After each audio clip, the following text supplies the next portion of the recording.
SN1 Pemalang ya. Betul, MTSN 1 Pemalang? Betul. Alhamdulillah.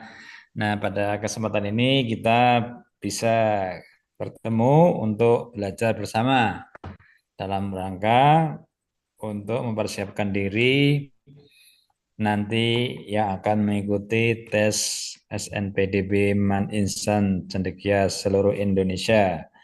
Ah, Alhamdulillah MTSN 1 ini kami sudah dengar ya, sudah dengar eh, eh, lumayan yang masuk ke Man IC. Semoga disusul oleh adik-adiknya, yaitu panjenengan semuanya bisa masuk Man IC seluruh Amin. Indonesia. Apalagi nanti dekat di Pekalongan, yaitu kira-kira beberapa menit, nggak sampai 1 jam sampai insya Allah. Nah, mohon maaf sebelumnya Ustadz tadi ada kendala teknis ya. Eh, Materi yang akan Ustadz bawakan tentang penalaran Islam, penalaran eh, keagamaan. Apakah sudah bisa tampak yang Ustadz share? Sudah. Sudah ya? Sudah tampak. Alhamdulillah. Oke, baik. Kita mulai ya. Mari kita mulai dengan Fatihah dulu. Semoga terbuka hati kita bisa menerima ilmu dan nanti bisa menjadi wasilah.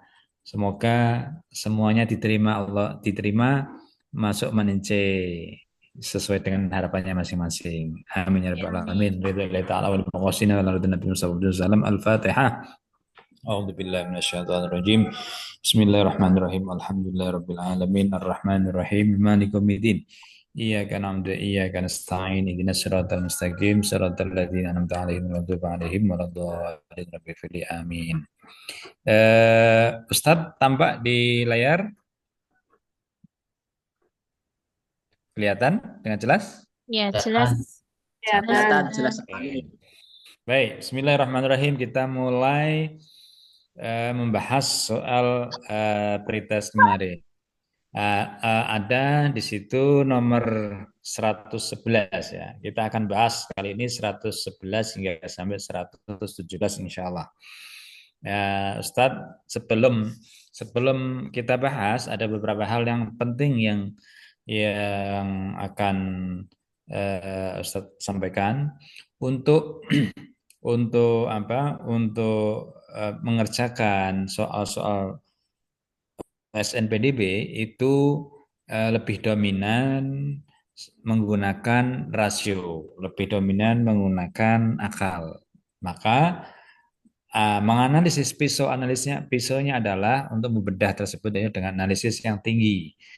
Maka dari itu persiapkan anak-anakku semuanya untuk selalu belajar mengaktifkan otaknya sehingga nanti ketika menghadapi soal itu tidak kaget dan menggunakan daya nalarnya. Nah, ini yang perlu kita latih untuk menganalisis eh, apa materi-materi yang ada, baik materi sains maupun materi keagamaan. Nah, termasuk pada kesempatan ini materi agama. Maka perlu sekali lagi fokus dan Anda harus berpikir karena tanda orang belajar itu adalah tanda orang berilmu itu adalah belajar, tanda orang belajar itu adalah berpikir.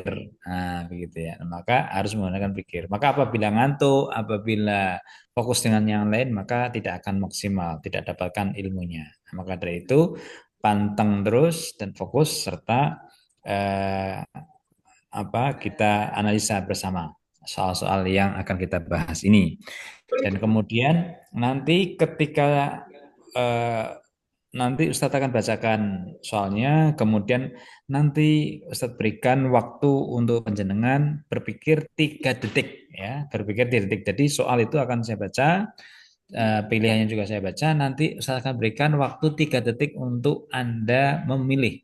Nah, pilihannya adalah dalam hati sendiri. Jadi yang tahu adalah yang bisa menentukan, oh jawaban saya benar atau tidak, yaitu Anda sendiri. Nah, itu saya itu. Nanti ketika yang disebutkan ini berarti benar, yang disebutkan kok tidak tepat berarti tidak benar begitu. Maka dari itu nanti dengan tentukan gitu ya. Nah, itu hanya 3 detik. Kenapa? Karena untuk masuk bisa IC itu harus cerdas, harus pikir cepat. Maka dari itu waktu hanya 3 detik untuk menentukan. Itu jadi nanti setelah itu baru kita jelaskan di mana letak indikatornya, indikator jawabannya yang ada dalam soal dan seterusnya. Kemudian eh, ini yang Ustadz share ini adalah diambil dari salah satu jawaban siswa ya, jawaban siswa bisa benar bisa salah ya, bisa benar bisa salah. Nah, yang salah nanti kita benarkan, yang benar kita oke kan begitu ya. Jadi eh, ini asal comot yang perlu kita bahas. Nah, nanti kan di bawahnya jawabannya di ABC-nya itu jawabannya dia eh, bisa benar bisa salah. Nah, nanti kita tentukan ya. Baik, bismillahirrahmanirrahim, kita mulai. Yang pertama 111. Perhatikan cerita Nabi Shallallahu Alaihi Wasallam berikut ini. Ya. Fikri adalah pemuda kampung yang memiliki mimpi untuk membangun kehidupan yang lebih baik. Ya. Ia ingin membantu adiknya supaya bisa terus melanjutkan pendidikannya. Ia mulai membangun mimpinya dengan menjadi tenaga kerja di luar kota. Setelah 5 tahun, ia memutuskan kembali ke kampung untuk memulai usaha ternak ikan hias. Akan tetapi, ikan hiasnya terkena penyakit dan banyak yang mati. Fikri pun berpikir untuk berpindah ke usaha bisnis lain. Fikri mencoba berjualan online produk batik dengan menjadi reseller beberapa brand baju batik pria. Namun, sudah beberapa bulan berjualan, sedikit sekali orang yang membeli produk yang ia tawarkan. Hadis Nabi SAW bersabda begini, Wa'lam anna nasra ma'as sabri, wa annal faraja ma'al karbi, wa anna ma'al yusri yusra. Nah, rawahu Ahmad. Artinya hadis tersebut sebagai berikut. Wa'lam dan ketahuilah anna nasra ma'as sabri. Sesungguhnya ya pertolongan akan pertolongan bersama akan datang bersama kesabaran. Sesungguhnya pertolongan akan datang setelah kesabaran. Wa annal faraj wa annal sesungguhnya pertolongan akan datang beserta kesabaran.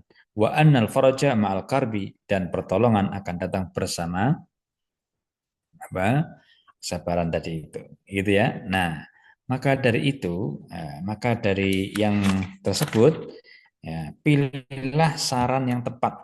Ya. Wa annal ma'al yusri yusra.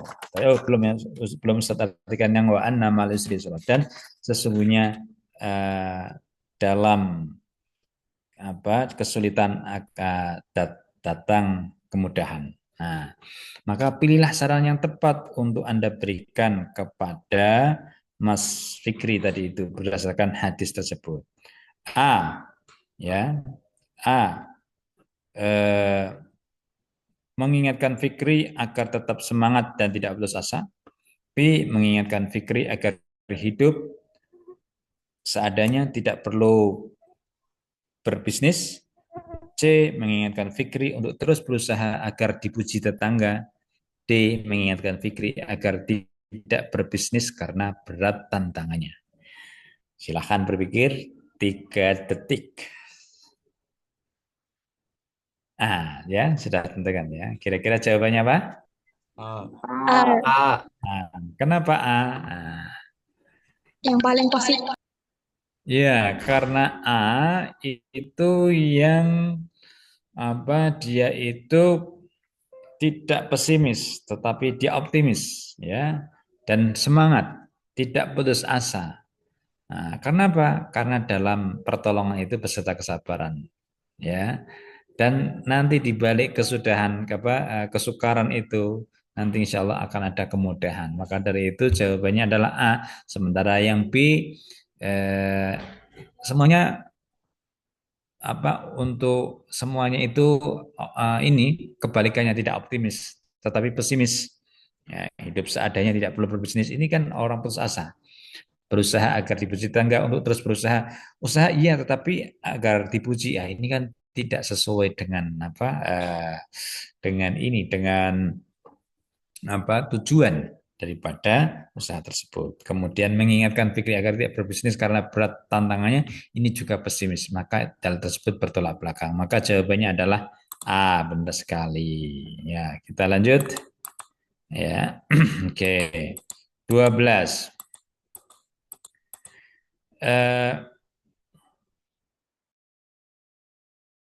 Nabi Shallallahu Alaihi Wasallam sebagai berikut. An Abi Sa'id, ya, wa Abi Hurairah radhiyallahu anhu ma'ani Nabi SAW qala. Diceritakan dari Abi Sa'id dan Abi Hurairah, semoga Allah meridai keduanya. Diceritakan Nabi, ceritanya dari Nabi SAW, riwayatnya dari Nabi. Nabi bersabda qala, ma yusibul muslim min nasbin wala wasbin wala hammin wala huznin wala adha wala ghammin hatta syaukata yusyakuha illa kaffarallahu biha min khatayahu. Rawahul Bukhari wa Muslim.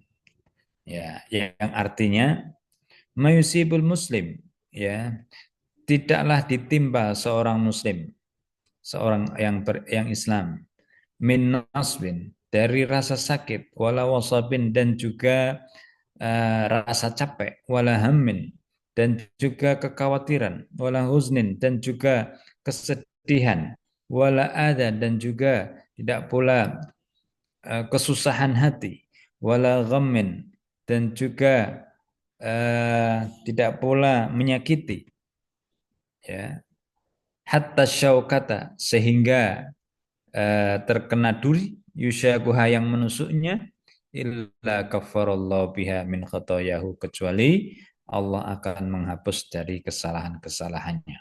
Nah, jadi apapun yang diterima muslim dari yang tidak enak itu, semuanya itu Allah akan menghapuskan dosa-dosanya. Nah, hadis ini menjelaskan keutamaan orang yang bersabar. Sabar seperti apa yang dimaksud dalam ajaran Islam? Tentukan dua bentuk kesabaran sesuai dengan maksud di atas. Nah, dua bentuk. Oke, berarti jawabannya dari dua, ya. Nah, A. Rina demam tinggi, tapi tidak mau memeriksakan diri ke dokter. B. Syarif mengalami kecelakaan. Ia hanya berdoa agar lekas sembuh. Ya. C. Sonia berharap agar musibah yang menimpa dapat menggugurkan dosa-dosanya. D.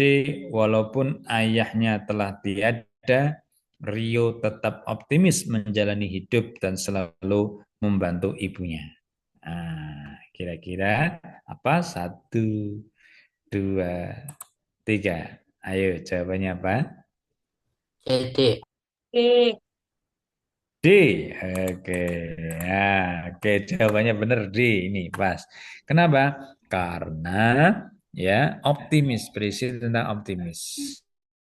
Tentang optimis. Dan yang mendekati lagi adalah Sony C. Sonia berharap agar musibah menimpa dapat mengubah dosanya. Kenapa? Indikatornya apa? Indikatornya adalah ya karena ada illa kafarallahu biha min khotoyahu. Nah, jadi kecuali Allah menghapus dosanya, maka ada indikator di sini di apa? Di C ini menggugurkan dosa-dosanya. Ini juga termasuk jawaban karena dua. Satu. Yang kedua yaitu D, yaitu ayahnya Rio walaupun telah tiada tetap optimis menjalani hidup. Nah, jadi walaupun ditimpa berbagai musibah, dia tidak runtuh, tidak pesimis, tidak putus asa. Nah, ini merupakan sikap, ya, sikap yang tepat, yang sesuai dengan hadis di atas. Maka jawabannya C dan D. Nah, jawabannya C dan D. Ingat ya, dua bentuk nanti berarti dua, jangan satu. Karena dua bentuk berarti milih dua. Gitu ya. Oke, nomor 13. perhatikan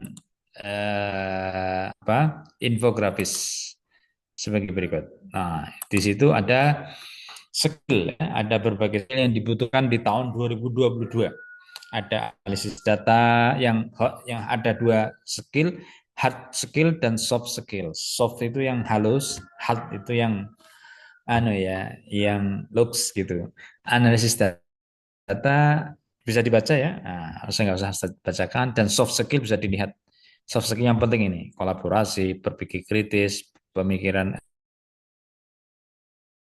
online, ini soft skill. Oke, dari grafis di atas, ya. Kemudian ada ayat Al-Qur'an, ya ayyuhalladzina amanu idza qila lakum tafassahu fil majalisi fafsahu yafsahillahu lakum. Wa idza qila anshuzu fanshuzu yarfa'illahu alladzina amanu minkum walladzina utul ilma darajat. Ya orang yang beriman, ketika dikatakan kepadamu untuk berlapang-lapanglah dalam suatu majlis, maka berlapanglah. Kalau kamu berlapang, maka Allah akan berlapangkan untukmu. Nah, gitu ya. Kemudian ada ayat, intinya di ayatnya di sini nih. Yarfa'illahu alladzina amanu minkum. Allah akan mengangkat derajat orang-orang yang beriman di antara kamu dan orang-orang yang berilmu beberapa derajat. Wallahu bima ta'maluna khabir. Nah, intinya di terakhir. Nah, dari infografis di atas dapat diketahui bahwa skill dan pengetahuan sangat dibutuhkan dalam dunia kerja. Ya, skill, sekali lagi, skill dan pengetahuan sangat dibutuhkan dalam dunia kerja agar pekerjaan dapat dikerjakan dengan baik dan tepat. Dan Islam sangat mendorong umatnya untuk mengambil pengetahuan. Oleh karena itu, setiap muslim harus memiliki keinginan dan semangat yang tinggi dalam menuntut ilmu dan harus dilandasi oleh motivasi yang benar. Nah, berikut ini adalah motivasi penuntut ilmu yang sesuai dengan kandungan ayat di atas. Ya, ini ada literasinya, ya. Kemudian ini kita praktekkan yang beberapa sikap yang sesuai, pilih yang sesuai dengan kandungan ayat di atas. A. Menuntut ilmu agar selalu dipuji keluarga.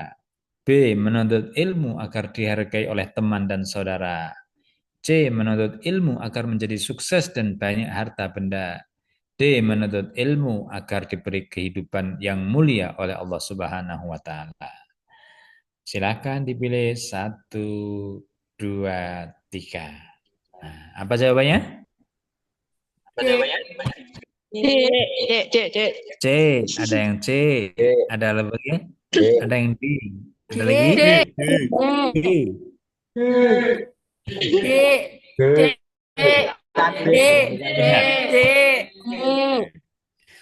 Ini lihat. Kita analisis ya. Menuntut ilmu agar dipuji keluarga, berarti kalau cari ilmu masih karena hamba, karena orang, bukan karena Allah. Dan ini bertentangan dengan prinsip ilmu, ya. Prinsip ilmu itu harus lillahi ta'ala, mencari ilmu harus karena Allah, gitu ya. Kemudian B, menuntut ilmu agar dihargai oleh teman dan saudara, sama, berarti masih karena manusia. Nah, ini bertentangan dengan prinsip ilmu itu sendiri. Yang ilmu itu hanya apa karena Allah, gitu ya. Kemudian C, menuntut ilmu agar menjadi sukses dan banyak harta benda. Nah, ini berarti juga menuntut ilmu masih karena dunia, yaitu apa? Karena harta benda, pengen kaya. Nah, ini juga bertentangan karena ilmu ini tujuannya bukan kita jadi orang kaya, tidak. Dari ilmu itu tujuannya adalah yaitu untuk melestarikan, untuk mengemban amanah di muka bumi ini, untuk mengatur bumi ini dari karena Allah Subhanahu wa taala. Pertama untuk Allah Subhanahu wa taala, untuk mengabdi kepada Allah Subhanahu wa taala. Lah ini. Nah, maka jawabannya tepat adalah D, menuntut ilmu agar diberi kehidupan yang mulia oleh Allah Subhanahu wa taala. Kenapa? Dia diberikan kehidupan yang mulia karena yarfa'illahu alladziina amanu minkum walladzina utul ilma darajat. Karena Allah akan mengangkat beberapa derajat orang-orang yang beriman di antara kalian dan orang-orang berilmu ini diangkat Allah. Berarti diangkat dimuliakan Allah. Nah ini karena Allah, bukan karena manusia. Maka jawabannya yang tepat adalah D. Dan dia milih A yang ini salah. Berarti yang benar D. Ya, itu ya. Selamat bagi yang milih D. Oke, lanjut 14, 114. Ya, kita cari ilmu itu bukan karena dunia, tapi karena Allah Subhanahu wa taala menyuruh kita untuk berilmu dan nanti di akhirnya insya Allah dunia akan dapat. Karena dengan kita cari ilmu itu karena Allah, nanti dunia itu akan ikut dan dunia akan diberikan tadi semua tadi itu seperti yang ini apa tadi eh, jawaban yang lainnya agar dipuji keluarga otomatis itu adalah otomatis akan ikut ya akan dipuji teman dan saudara otomatis dan akan mendapatkan sukses dan menjadi sukses dan banyak harta itu akan otomatis karena itu bagian dari fadilah tapi itu bukan tujuan ya. Nah, itu bukan tujuan itu adalah yang A B C itu adalah dampak ataupun faedah buah ada keikhlasan mencari ilmu Allah. Nah, begitu.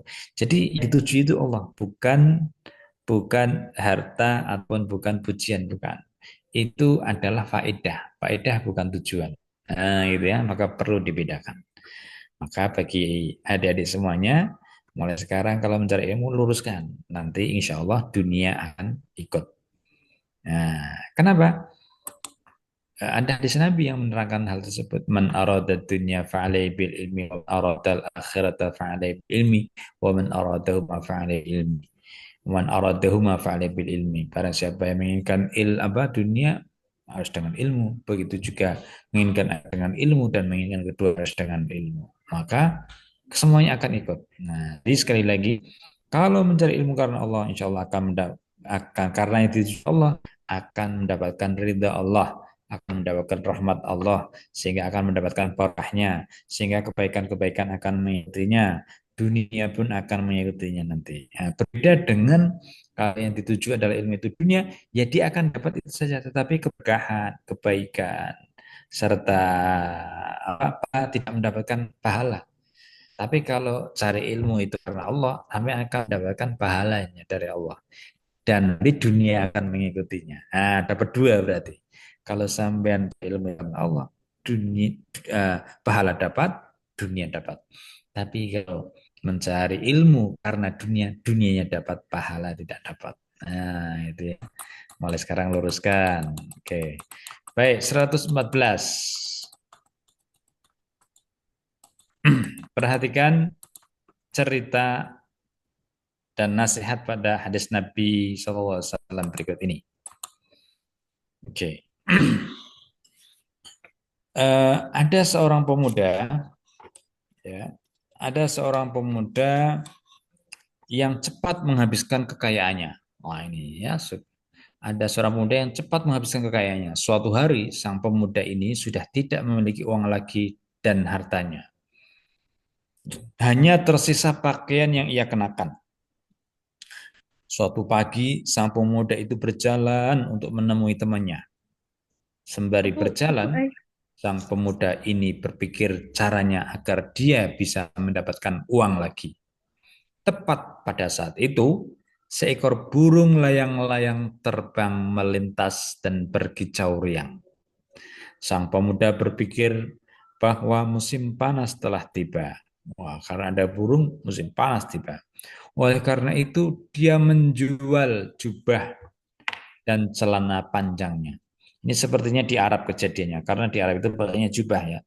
Jadi di Arab itu ada dua musim, musim dingin dan musim panas. Kalau dingin dingin banget hingga sampai turun salju, kalau panas panas banget hingga sampai mandi pun keringat. Nah, itu di Arab itu begitu. Ya, maka di sini kejadian di Arab ini. Maka sang pemuda tadi itu ya ketika tahu musim panas telah tiba, dia pun menjual jubah dan celana panjangnya kepada teman yang ditemuinya. Beberapa hari kemudian, cuaca berubah menjadi sangat dingin. Wah, sang pemuda yang hanya memakai baju tipis dan celana pendek badannya gemetar, menahan rasa dingin. Nah, adapun hadis Nabi SAW pada umatnya, beliau berkata begini dalam hadis. An Umar, an Amr ibnu Shu'aib, an abihi an jaddihi. Ya, diceritakan dari Amr bin Shu'aib dari ayahnya, an jaddihi dari kakeknya. Qala, Amr berkata, kalau Rasulullah SAW, kanjeng Rasul SAW bersabda, kulu wa tasaddaqu wal albasu fi ghairi israfin wala makhilah. Yang tahu artinya? Kulu makanlah kalian semuanya, wa tasaddaqu dan bersedekahlah kalian, dan pakailah pakaian fi ghairi israfin wala makhilatin, dengan tanpa berlebih-lebihan, wala makhilatin, dan juga tidak sombong. Nah, pesan yang kandung pada hadis tersebut adalah titik-titik. A. Larangan berkata kasar. B. Larangan bersifat bakhil. C. Larangan boros dan sombong. D. Larangan durhaka pada orang tua. Silahkan berpikir. 1, 2, 3. Nah, sudah ketemu. C. Jawabannya adalah C. C. C. C. C. ini apa D? Oke, kita lihat satu-satu. Larangan AA, berkata kasar. Ada indikatornya? Berkata kasar. Tidak ada. Ya. B. Larangan bersifat bakhil. Bakhil ada nggak tentang bakhil? Ada. Nggak ada. Ya, nggak ada bakhil. C. Larangan boros dan sombong. Ada kata-kata boros? Ada. Ayo, apa ada kata-kata boros di mana? Ada. Ayo, ada nggak kata boros? Palsu. Israf, ya. Kata-kata boros itu israf. Israf itu berlebihan, berarti berlebihan itu masuk boros tadi itu di kasus tadi itu. Israf itu artinya berlebihan, itu bisa masuk boros, itu masuk di itu ada. Wah, dan sombong, sombong apa? Makhilah itu tadi ya, makhilah itu sombong. Nah, maka jawabannya C yang tepat ya. Sementara D, larangan durhaka orang tua, tidak ada ya, nggak ada indikatornya untuk larangan durhaka. Maka jawabannya yang benar adalah C. Selamat untuk yang menjawab C. Nah, dan ini jawabannya juga benar. Oke, kita lanjut. Nomor 115. Vino, ini ada Vino. Vino merasa hidupnya sedang berada di titik nol. Usahanya bangkrut, ia memiliki banyak hutang. Sebelumnya, Vino adalah pengusaha sukses. Wah, Vino itu sukses. Namun, kekurang hati-hatian dalam memanage keuangan menjadikan dirinya seakan menggali lubang sendiri untuk kehancurannya. Oh, ternyata Vino ini walaupun dia sukses, ya, kemudian bangkrut gara-gara manajemennya perusahaannya salah, ngaturnya salah. Ya, maka perlu mengatur keuangan ya yang benar. Kalau enggak bisa bangkrut seperti Vino ini. Nah, maka anak istrinya sangat dimanjakan. Anak istrinya sangat dimanjakan dan terbiasa hidup glamor. Ya, hidup glamor tahu ya? Hidup yang serba wah. Sepatu itu harganya yang puluhan juta, tasnya Hammer harganya 500 miliar ataupun 800 juta. So, itu glamor kehidupan itu. Mobilnya yang apa, pintunya 2.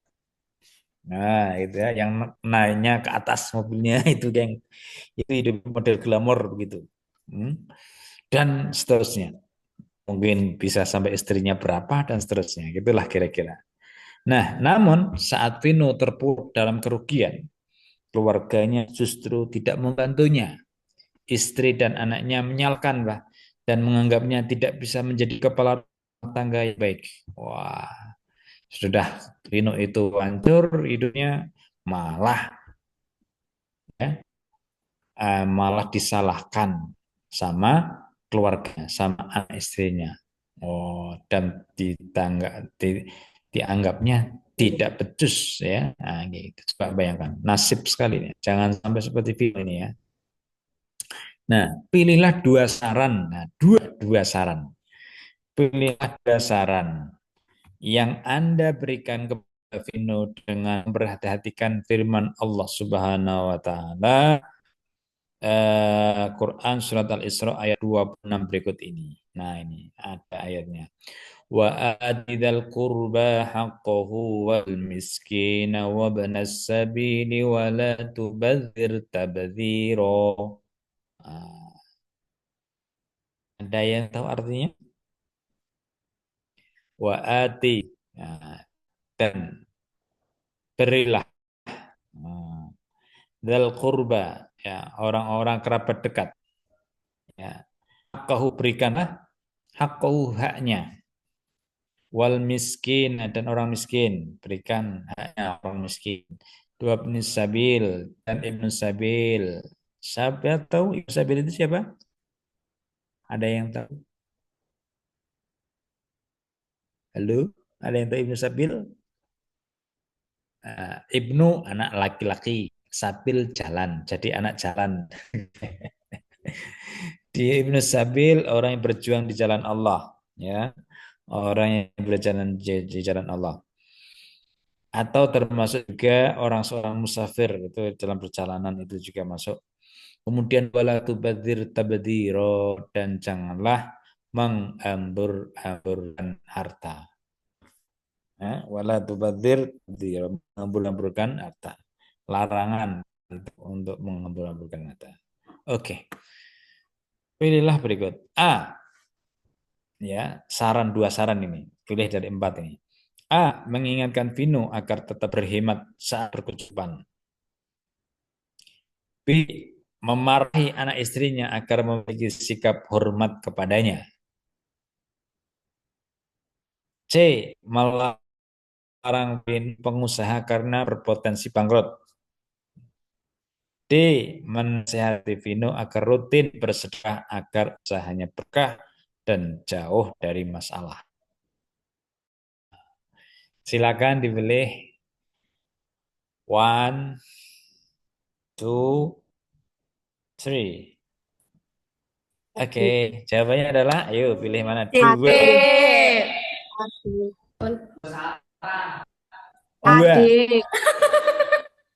Adik. Ada yang pilih A. Salah adik. Adik. Adik. Adik. Oke, lihat. Kita lihat karya yang jawab A, ya. Mengingat Vino agar tetap berkhidmat saat berkecukupan. Mana indikatornya ayatnya? Indikator harus ada jawabannya ya. Indikatornya dalam ayat tersebut.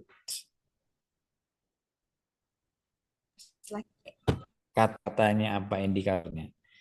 Miskin, ibnu sabil, al-qurba, atau wala tubadzir tabdzira.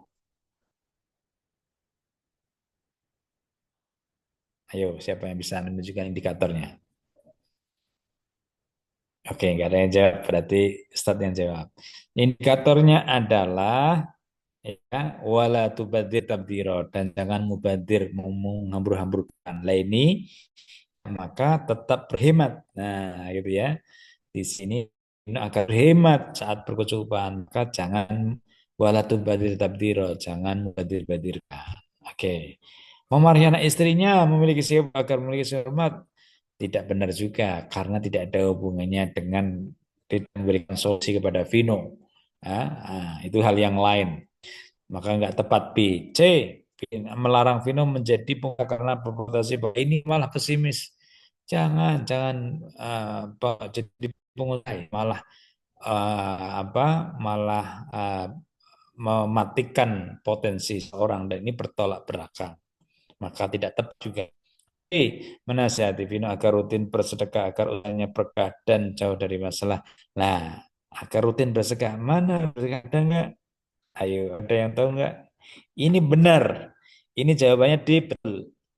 Yang maksudnya indikatornya mana? Kayak gitu. Yang penting kan indikatornya tadi itu dalam, dalam apa soalnya ada indikatornya. Dalamnya ada indikatornya. Ayo, mana yang bisa menunjukkan? Miskin. Satu, dua, Awal miskin. tiga. Sekarang sih. Indikatornya waati. Waati dan berikanlah. Dal kurba waskina waati tadi itu indikatornya. Dan berikanlah, maka berikan dengan sedekah agar usahanya berkah. Iya, karena dengan bersedekah itu ya itu bisa uh, menjadi harta kita itu jadi berkah dan menolak balak jauh dari masalah. Nah, ini faedah daripada sedekah. Maka penting sedekah itu walaupun kecil sedikit ya ini eh, kalau apa dilanggengkan itu luar biasa. Ya, maka ini salah satu konsep sukses dan menjadi orang kaya itu dengan bersedekah. Kenapa? Ada dalilnya dari Al-Qur'an ada, dari Allah itu ada. Sudah ya, dalilnya ada. Ini disebut matematika akhirat atau matematikanya Allah. Matematikanya Allah bukan seperti matematikanya tadi yang kalian pelajari sama Bu Reni ya kalau nggak salah. Bukan. Kalau matematikanya Bu Reni ataupun matematika dunia yang kalian pelajari di sekolah itu kan satu tambah satu dua, dua tambah dua empat, empat tambah enam sepuluh. Nah, kan begitu. 10 dikurangi satu 9, 9 dikurangi 4 5. Nah, gitu. Itu matematika dunia. Tetapi kalau matematika akhirat itu enggak begitu.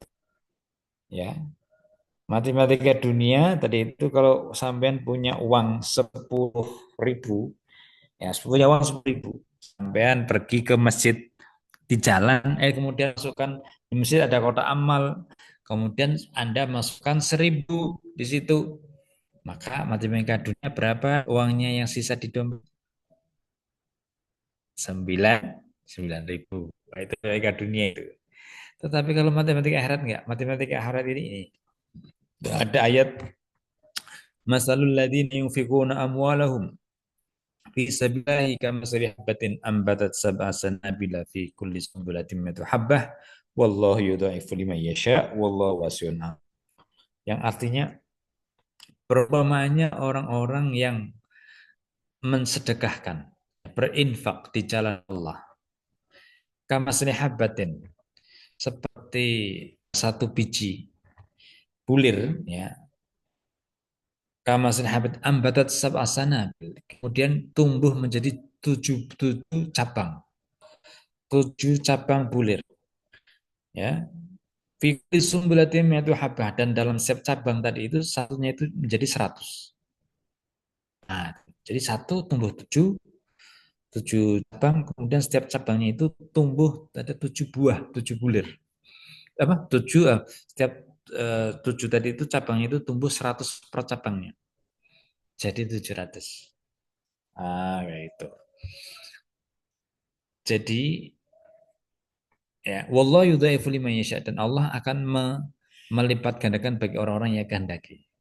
Jadi menurut matematika akhirat itu yang dikeluarkan tadi itu yang satu tadi itu ya, maka akan menjadi 700. Ya, akan menjadi berapa? 700. Maka eh, Anda tadi yang ke masjid kemudian memasukkan uangnya ke kotak amal 1.000, atau di jalan ketemu orang miskin dikasihkan 1.000, yang 1.000 tadi itu tumbuh jadi 700. Maka berapa uang yang ada di dompet? Kalau menurut matematika dunia 9.000. Tetapi kalau menurut matematika akhirat itu ada 709.000. 700.000 kemudian plus tambah 1.000 yang apa 9.000 yang di dompet. Jadi yang 700.000-nya itu nanti nanti akan dikembalikan nanti itu. gitu kan, nanti kembalikan nanti dilipat gandakan. Nah itu nanti ke akhirat gitu. Maka nggak ada dunia Islam itu nggak ada konsep orang yang ahli sedekah dan ahli zakat itu miskin, nggak ada. Pasti orang yang serajin sedekah dan rajin zakat itu pasti kaya-kaya. Nah, sampean bisa mulai dari sekarang. Mulai sekarang. Dan itu apa dilakukan setiap hari kalau sampean di rumah punya kaleng. Sehari 1.000 diniatkan Bismillah saya mau infak gitu kan. Bisa langsung contoh siap misalkan berangkat sekolah kasih kepada siapa atau ke masjid, masjid masukkan, di masjid masukkan setiap hari 1.000 ya contoh 1.000 aja. Wah itu Masya Allah itu berkahnya luar biasa. Kalau nggak percaya coba ya, mulai besok coba. Karena besok Bismillah saya kalau dikasih uang sangu sama bapak sama ibu ya contoh kasih berapa sangunya biasanya 20.000 atau 15.000. Nah, itu yang 1.000 coba masukkan ke ini ke kantong. Oh pasti itu akan dibalas sama berlipat-lipat ganda. Nah, gitu. Buktikan kalau perlu. Nah, itu dan di Islam gitu. Ada orang yang rezeki itu apa yang rezeki apa orang rezekinya seret gara-gara sedekah tidak ada pasti dilipat gandakan. Dan itu salah satu faedah daripada sedekah itu bisa menolak bala di samping menarik rezeki, menarik apa berkahan rezeki tadi itu. Nah, itu ya. Lah maka jawabannya adalah A dan D. Ya, A dan D. Ya, semoga bisa mengamalkan. Dan di sini jawabannya betul A dan D. Saya. Oke, nomor 116. Nah, ini. Ah, ini soal soal apa nih? Soal harta nih. Soal zakat. Subhan merupakan seorang YouTuber sukses dengan berjuta follower. Subhan merupakan seorang YouTuber sukses dengan berjuta follower. Ia mempunyai tabungan 100 juta dari hasil pekerjaannya. Wow, 100 juta mempunyai tabungannya. Banyak ya. Saya sekarang jadi YouTuber, jadi TikToker, jadi Instagramer dan seterusnya itu. Sekarang pekerjaan milenial yang menjanjikan luar biasa itu. Banyak-banyak pada pasang status, bikin video, pada konten dan sebagainya. Ini orang-orang kaya muda ini sekarang banyak dari internet ini, dari ini YouTuber tadi itu. Seperti Subhan tadi itu. Nah, punya uang 100 juta, tabungannya tersimpan selama 1 tahun penuh. Ya, selama 1 tahun penuh.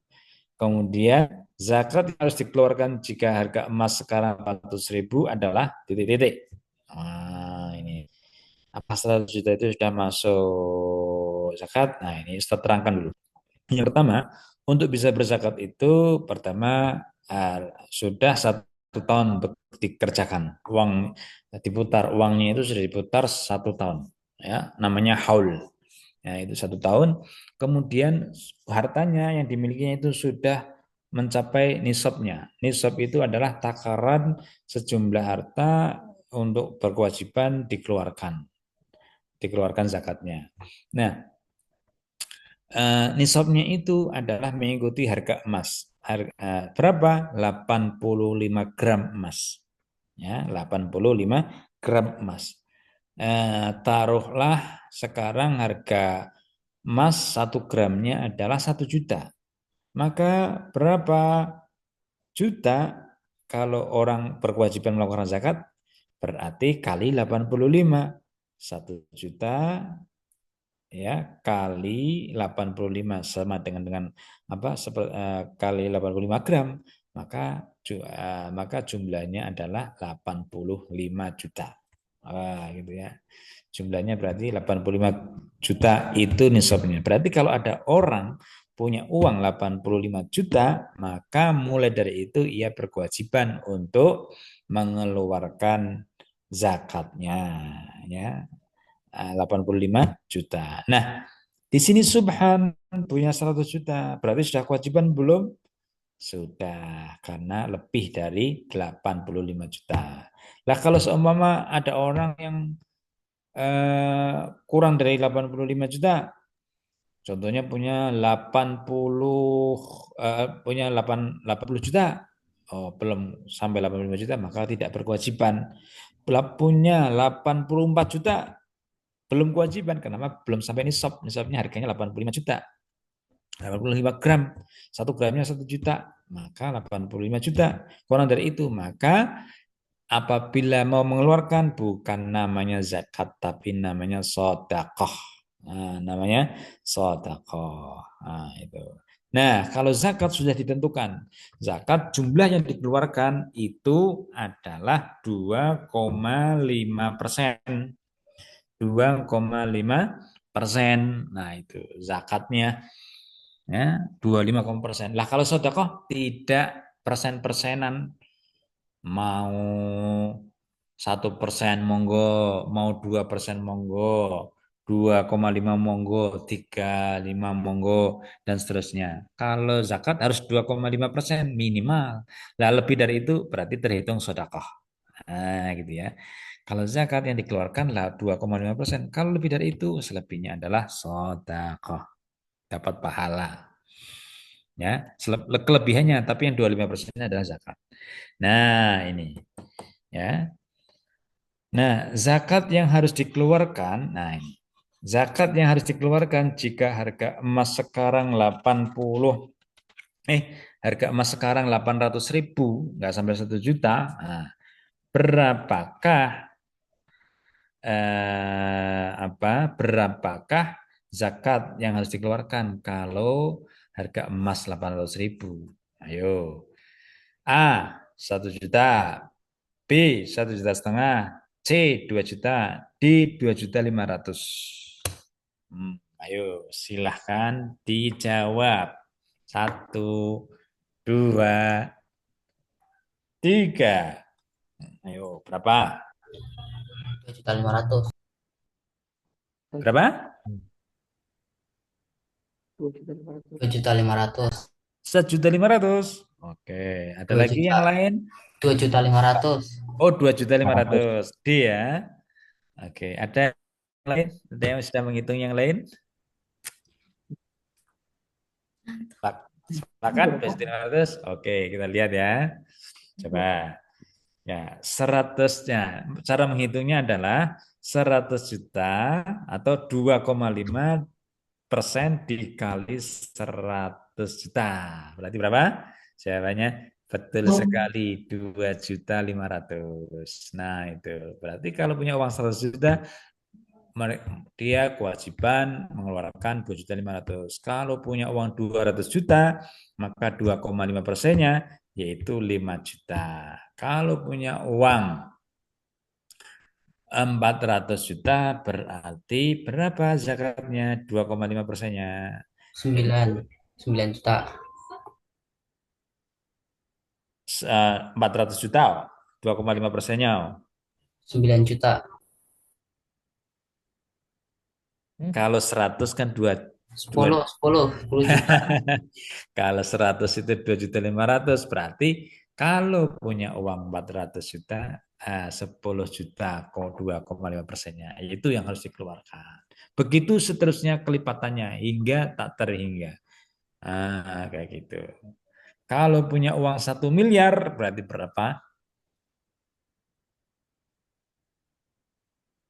Tinggal dikalikan aja 2,5%-nya, gitu ya, dan seterusnya. Jawabannya adalah D, betul sekali, Mas. Oke. Congratulations. Nah, nomor 117, ini nomor terakhir ini ya, 117. Oke. Sebagai seorang Islam, tentu wajib mengetahui rukun iman. Utsman adalah seorang Muslim, menjalankan perintah Allah dan menjauhi larangannya. Wah, jadi seperti penjelasan ini ya. Orang Muslim itu harus menjalankan perintah Allah dan menjauhi larangannya. Karena ada ketentuan-ketentuan dari agama kita yang harus dilakukan dan yang harus dijauhi. Nah, perilaku Utsman sebagai seorang Muslim yang sesuai dengan definisi iman adalah A. Beristiqomah untuk melaksanakan sholat 5 waktu untuk ketenangan diri. Nah, B. Beristiqomah untuk melaksanakan sholat 5 waktu untuk masuk surga. C. Beristiqomah untuk melaksanakan sholat 5 waktu agar disayangi Allah. D. Beristiqomah untuk melaksanakan sholat 5 waktu sebagai bukti penghambaan kepada Allah. Nah, maka silahkan dipilih. 1, 2, 3. Nah, silahkan jawab. Ayo.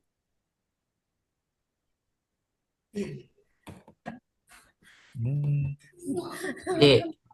apa? D. D. D. Oke. D. D ya. Oke. Oke, kita analisa bersama-sama. Jawaban pertama, ya, orang yang beriman, ya, definisi yang sesuai dengan definisi orang muslim sebagai seorang muslim yang perilakunya sesuai dengan iman itu seperti apa? A. Oh, beristiqomah melaksanakan sholat 5 waktu untuk ketenangan diri. Nah, sholat itu bukan untuk menenangkan diri, ya. Sholat itu tidak agar misalkan sholat pengen tenang, sholat enggak, sholat bukan untuk menenangkan diri, sholat itu untuk beribadah kepada Allah, ya, untuk ibadah. Maka bukan untuk menenangkan diri. Menenangkan diri itu bisa dengan yoga, dengan dengan atau bahkan merenung itu menenangkan diri, atau dengan istirahat bisa tenang. Tapi ya, sholat tidak untuk menenangkan diri. Tetapi kalau orang sholat itu bisa tenang. Nah, itu beda ya. Nah, emang dalam sekilas sholat itu bisa menenangkan diri. Kalau apabila khusyuk itu kan, sholatnya khusyuk itu kan bisa tenang. Tetapi sholat tidak untuk itu, karena bukan tujuan sholat untuk itu. Nah, itu ya. Begitu juga B. Sholat 5 waktu untuk masuk surga. Kita sholat bukan kita untuk agar kita selamat masuk surga, bukan. Itu ya. Kenapa? Ya sholat itu untuk Allah. Ya, untuk Allah. Inna sholati wa nusuki wa mahyaya wa mamati lillahi rabbil alamin. Nah, Al-Qur'annya begitu. Sesungguhnya inna sholati sholatku, wa nusuki dan ibadahku, wa mahyaya dan hidupku, wa mamati dan matiku lillahi rabbil alamin, untuk Allah Tuhan semesta alam. Nah, untuk Allah, bukan surga. Kemudian beristiqomah untuk melaksanakan sholat 5 waktu agar disayangi Allah. Begitupun juga agar disayangi Allah kita sholat itu juga eh, tidak ikhlas. Kenapa? Karena masih mengharap. Sementara orang menghamba, kita nyembah Allah itu harus murni lillahi ta'ala, ikhlas karena Allah, bukan karena apa-apa. Bukan karena pengen masuk surga, bukan juga pengen disayang Allah, tidak. Tetapi kalau kita sholat, nanti dampaknya, asarnya, faedahnya, itu kita disayang Allah. Nah, itu faedah. Ya, faedah itu eh, seperti apa ya, dampak ataupun imbalan. Nah, bisa dikatakan itu imbalannya. Tapi kita kan bukan karena imbalan, seperti anak-anak lah. Jadi kita itu kelasnya nyembah Allah itu bukan seperti anak kecil. Kalau anak kecil itu kan misalkan agar berangkat sekolah, dikasih jajan nanti uangnya. Kalau enggak dikasih mainan, atau kadang kalau tidak sekolah nggak dikasih HP. Kalau sekolah nanti dikasih ya main HP. Nah, itu masih karena apa? Karena sesuatu, bukan karena pengen belajar. Nah, gitu ya. Sekolah itu bukan karena belajar, tapi karena sesuatu. Nah, ini kan bertolak belakang. Nah, sholat ibadah pun begitu. Sholat bukan karena dunia, bukan karena keinginan, tapi karena Allah. Nah, yang nanti istiqomah melaksanakan sholat 5 waktu sebagai bukti penghambaan kepada Allah. Lah ini baru sesuai. Kenapa? Karena tadi itu, bahwa kembali lagi bahwa kita beribadah kepada Allah itu, ibadah itu sholatnya itu untuk Allah Subhanahu Wa Taala, dan menjadi sholat itu adalah menjadi Allah sebagai Tuhan dan yang menitahkan hambanya telah diciptakan, maka sebagai rasa syukur kita, ya, kita telah diciptakan, kita telah dijadikan manusia, maka sudah menjadi hak Allah untuk disembah. Dan bukti sebagai penyembahan itu, penghambaan kepada Allah itu adalah dengan sholat.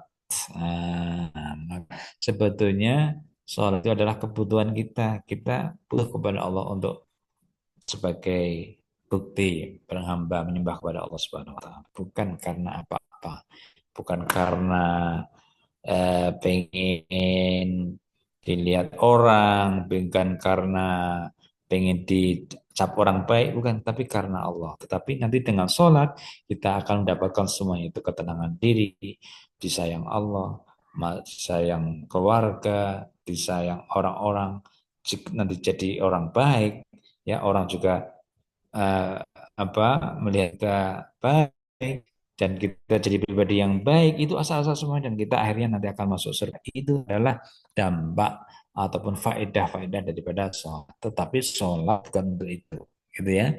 Nah, itu karena yang dituju Allah. Maka jawabannya adalah D, betul sekali. Nah, ini alhamdulillah. Dan selanjutnya ini sudah soal tentang yang nomor 118 soal moderasi beragama. Nanti insya Allah pemateri lainnya akan menerangkan. Oke, saya kira cukup ya untuk penjelasan malam ini. Dan dari saya demikian. Saya kembalikan kepada moderator kita.